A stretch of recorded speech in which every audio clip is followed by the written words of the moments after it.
मृत्यु के बाद आत्मा किसे खोजती है? माँ को, बच्चों को या पति पत्नी को?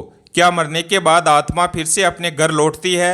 यह सवाल जितना सरल लगता है, इसका उत्तर उतना ही रहस्यमय और गहराई से भरा हुआ है। गरुड़ पुराण एक ऐसा दिव्य ग्रंथ है जो मृत्यु के बाद आत्मा की अदृश्य और अनदेखी यात्रा का रहस्य खोलता है। इस ग्रंथ के अनुसार आत्मा मरने के बाद कहाँ जाती है? क्या वह अपने प्रियजनों को देखती है या नहीं?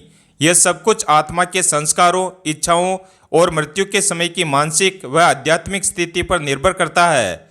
इस रहस्यमयी कथा में हम जानेंगे कि मृत्यु के समय में आत्मा के साथ कौन कौन सी अलौकिक घटनाएं घटती है, शरीर मृत्यु को कैसे स्वीकार करता है और कौन से सूक्ष्म संकेत दिखाई देने लगते हैं।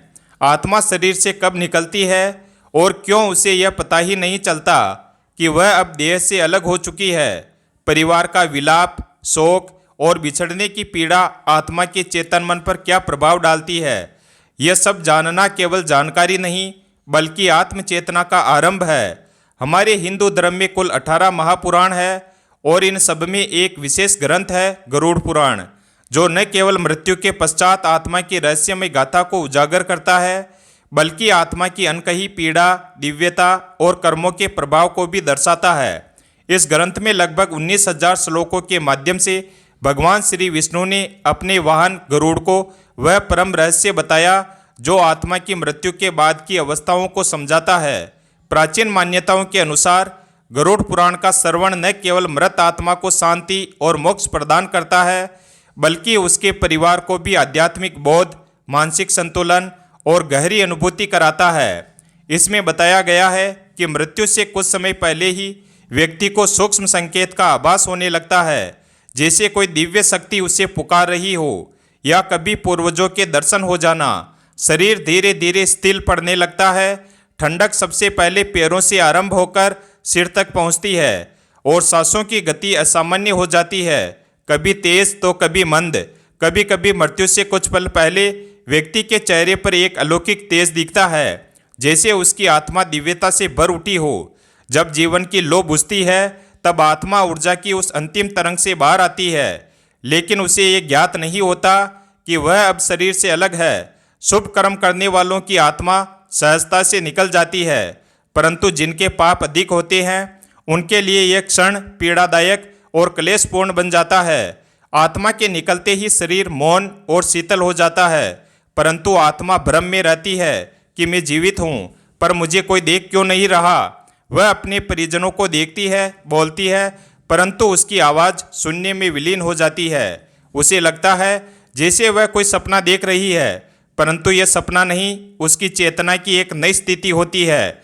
जब घर में रोने धोने की आवाज़ गूंजती है तो आत्मा उन्हें चुप कराना चाहती है। मैं यही हूँ, वह कहना चाहती है, परंतु कह नहीं पाती। वह केवल हवा में कांपती है। कुछ आत्माएं बेचैन हो जाती है, पीड़ा में तड़पती है और वे परिजनों के सपनों में उतर आती है, एक संदेश देने के लिए, एक आस लिए कि उन्हें शांति दी जाए। यह रहस्य न केवल मृत्यु का है बल्कि जीवन के गहन अर्थ का भी संकेत देता है। अब जानते हैं यमदूत कब और कैसे आते हैं। आत्मा मृत्यु के कुछ समय बाद एक नई हलचल को अनुभव करती है। अचानक उसे महसूस होता है कि कोई अदृश्य शक्तियाँ उसके समीप आ रही है। यदि आत्मा पुण्यवान हो तो देवदूत उसे सम्मानपूर्वक स्वर्ग की ओर ले जाते हैं, परंतु यदि उसके कर्म अंधकारमय रहे हो तो भयंकर यमदूत आते हैं जो उसे पकड़कर चीखों और भय के मध्य नरक की दिशा में ले जाते हैं। परंतु ये यात्रा यहीं समाप्त नहीं होती। सबसे पहले आत्मा को उसके संपूर्ण जीवन का दर्पण दिखाया जाता है। हर पुण्य कर्म उसकी चेतना में संतोष और प्रकाश की लौ जलाता है, वहीं हर पाप कर्म उसे डर और पश्चाताप से भर देता है। यमदूत कहते हैं, अब तुम्हारा समय इस लोक में समाप्त हुआ। अब जानते हैं सबसे महत्वपूर्ण वो रहस्य जो आत्मा मृत्यु के बाद के 13 दिनों तक अनुभव करती है। गरुड़ पुराण कहता है कि आत्मा मृत्यु के बाद भी 13 दिनों तक इसी लोक में रहती है, लेकिन वह स्थिति सामान्य नहीं होती है। वह एक गहन और अदृश्य यात्रा का आरंभ होता है। पहले 3 दिन भ्रम, मोह और अज्ञान का समय होता है। आत्मा अपनी मृत्यु को स्वीकार नहीं करती, वह घर में ही भटकती है, अपने प्रियजनों से बात करना चाहती है, परंतु उसकी आवाज़ कोई सुन नहीं सकता। यदि मृत्यु दुखद या हिंसक रही हो तो आत्मा बेचैनी, दर्द और उलझन में गिर जाती है। चौथे से 10वें दिन तक आत्मा को धीरे धीरे सत्य का बोध होने लगता है। उसे महसूस होता है कि वह अब शरीर का हिस्सा नहीं रही। यदि परिवार द्वारा धार्मिक विधि विधान अनुसार क्रियाएं की गई हो तो आत्मा को थोड़ी राहत मिलती है, परंतु जिनकी इच्छाएं अधूरी रह जाती है उनकी आत्मा अशांत और अस्थिर रहती है। 11वें से 13वें दिन तक आत्मा के लिए विदाई का समय आता है। पिंडदान और श्राद्ध उसके अगले लोक के द्वार खोलते हैं। जिसने जीवन में धर्म और पुण्य कमाया होता है उसे देवदूत स्वर्ग की ओर ले जाते हैं, जबकि जिसने पापों का बोझ संचित किया हो उसे यमदूत नरक की ओर ले जाते हैं। अब जानते हैं कि आत्मा कैसे देती है संकेत। जब कोई आत्मा मोह में बंधी होती है तो वह रहस्यमय इशारे छोड़ती है, जैसे सपनों में आना, घर में अदृश्य सुगंध फैलना, बिजली का अपने आप जलना बुझना, अचानक ठंडी हवा का बहना। यह सब आत्मा की मौन पुकार हो सकते हैं।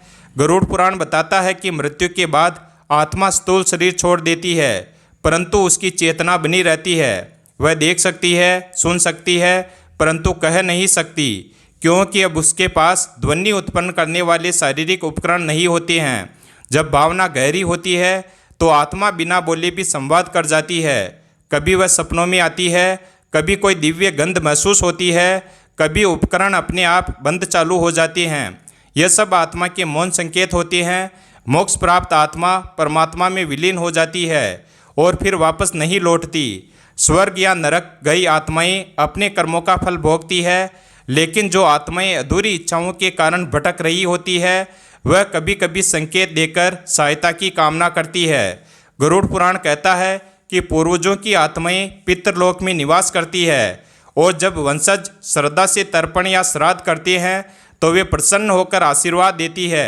यदि परिवार पर कोई संकट आने वाला हो तो पितरों की आत्माएं संकेत देती है, कभी सपने में तो कभी अंतर्मन में। यदि किसी दिवंगत आत्मा का बार बार सपने में आना हो तो समझिए वह कोई संदेश देना चाहती है। गरुड़ पुराण कहता है कि यह सपना केवल संयोग नहीं बल्कि सूक्ष्म संदेश होता है। कई लोग बताते हैं कि अचानक किसी दुर्घटना से बच गए या उन्हें अनुभव हुआ कि कोई अदृश्य शक्ति उनके साथ थी। वह शक्ति संभवतः हमारे पूर्वजों की आत्मा होती है जो संकट के समय हमारी रक्षा करती है। जब घर में श्राद्ध, पिंडदान या धार्मिक पाठ होता है तो आत्माएं प्रसन्न होकर उस घर में सकारात्मक ऊर्जा भर देती है, जो परिवार को मानसिक शांति, सुरक्षा और समृद्धि प्रदान करती है। आत्माएं कभी स्वप्न, कभी विचार और कभी आभास के माध्यम से हमारे निर्णयों को प्रभावित करती है। यह एक सूक्ष्म संवाद होता है जिसमें प्रेम, चेतावनी और आशीर्वाद छिपे होते हैं। आत्माओं को प्रसन्न करने के लिए हमें प्रत्येक वर्ष श्राद्ध और पिंडदान करना चाहिए। गरुड़ पुराण, पितृ स्तोत्र, महामृत्युंजय मंत्र का पाठ करें और ज़रूरतमंदों को भोजन एवं दान दें। इससे पितृ आत्माएं प्रसन्न होती है और परिवार की रक्षा करती है। लेकिन जो आत्माएं अधूरी इच्छाओं में बंधी होती है वे कभी कभी बाधक भी बन सकती है। उन्हें शांति देने के लिए विशेष पूजा, दान, मंत्र और जप आवश्यक होता है। क्या कभी आपको लगा है कि जब जीवन में सब कुछ डगमगा रहा हो तब कोई अदृश्य शक्ति आपका मार्गदर्शन कर रही हो? वह शक्ति कभी आपके पूर्वजों की आत्मा होती है, कभी ईश्वर का संकेत और कभी आपके पुण्य कर्मों की छाया। अब जानते हैं कि मृत्यु के बाद आत्मा किसे खोजती है, माँ को, बच्चे को या पति पत्नी को? यह सवाल जितना भावनात्मक है उतना ही रहस्यमय भी। इसका उत्तर गरुड़ पुराण, ब्रह्म वैवर्त पुराण और आत्म जागरण से जुड़ी संत वाणी में मिलता है। चलिए जानते हैं आत्मा किसे खोजती है। नंबर 1, आत्मा सबसे पहले उस संबंध को खोजती है जिससे उसका मोह सबसे गहरा रहा हो। यदि माँ के प्रति अत्यंत मोह था, सेवा, चिंता या अधूरी भावना, तो आत्मा माँ को खोजती है। यदि बेटे या संतान के प्रति भावनात्मक लगाव अधूरा रह गया हो तो आत्मा संतान के आसपास भटकती है। और यदि पति पत्नी के साथ बहुत गहरा राग या अपूर्ण प्रेम रहा हो तो आत्मा उसी जीवन साथी को खोजती है। नंबर 2, आत्मा भावना की तरंगों से खींचती है, रिश्ते की परिभाषा से नहीं। मृत्यु के बाद आत्मा के पास कोई नाम नहीं होता, वह केवल भावनाओं और संस्कारों की ऊर्जा होती है जिसमें सबसे अधिक संकल्प, अधूरी बात या मोह छूट गया हो। आइए जानते हैं गरुड़ पुराण में क्या लिखा है। गरुड़ पुराण कहता है कि आत्मा मृत्यु के बाद 13 दिन तक अपने प्रियजनों के बीच रहती है। वह हर जगह जाती है, माँ के पास, पत्नी के पास, बेटे के पास और उस घर के कोने कोने में जहां उसकी यादें बसी थी, लेकिन अंततः वही जगह उसे खींचती है जहां उसका मन सबसे अधिक अटका होता है। इसे एक उदाहरण से समझते हैं। एक माँ जो अपने बच्चे को छोड़कर गई, आत्मा बार बार उस बच्चे के सपनों में आ सकती है। एक पत्नी जो पति की सेवा करना चाहती थी, परंतु असमय उसकी मृत्यु हो गई, वह पति की हर पीड़ा को महसूस करती है। एक वृद्ध जिसे जीवन भर माँ की ममता की तलाश रही, मरने के बाद वही आत्मा माँ को ढूंढती है।